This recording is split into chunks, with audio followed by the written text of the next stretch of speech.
Recently, I seriously took up the sport of tennis, and I'm a relative newbie on the court.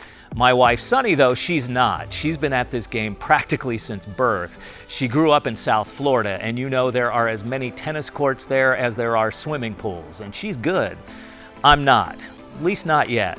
Now, Sunny absolutely loves to play, and of course I love to do things with my wife, and so I figured, why not? I'll play with her. What can be so hard about swinging a racket and getting the ball across the net? It can't be that tough, right?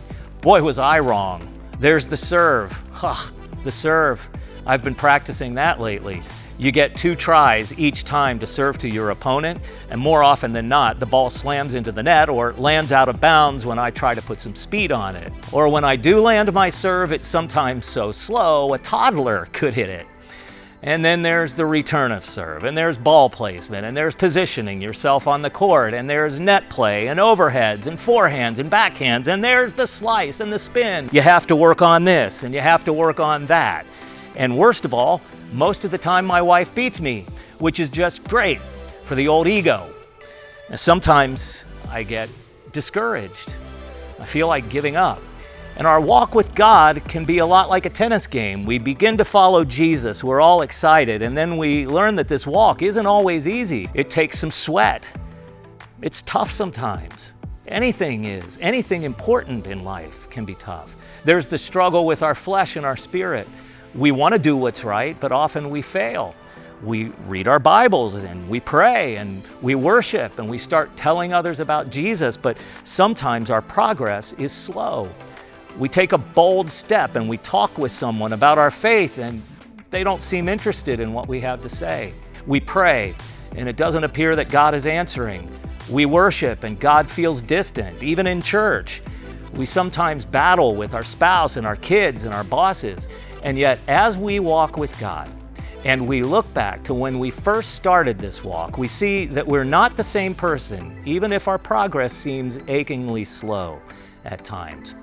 You know, the Bible has something to say to us about not giving up. This is what the Apostle Paul says in Galatians chapter 6, verse 9. He says, "Let us not get tired of doing what is right, for after a while we will reap a harvest of blessing if we don't get discouraged and give up."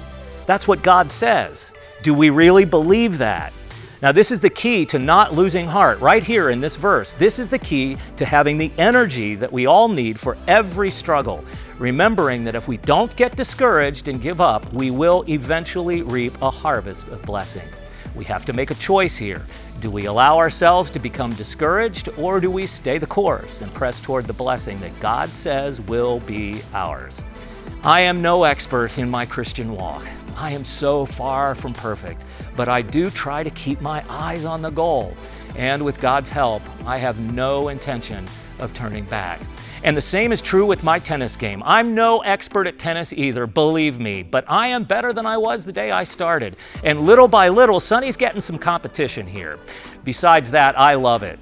But even more than tennis, I love being on this journey with Jesus, even though some days are tough and I miss the mark. I really am finding a peace that passes understanding because God is so faithful to His Word. Today, I just want to encourage you, stop comparing yourself to others. Stay in the game. Keep your eyes on the goal, first of all in your relationship with the Lord, and then in all areas of your life. Just do it, as Nike says. Because God says you're going to reap a harvest of blessing if you don't get discouraged and you don't give up.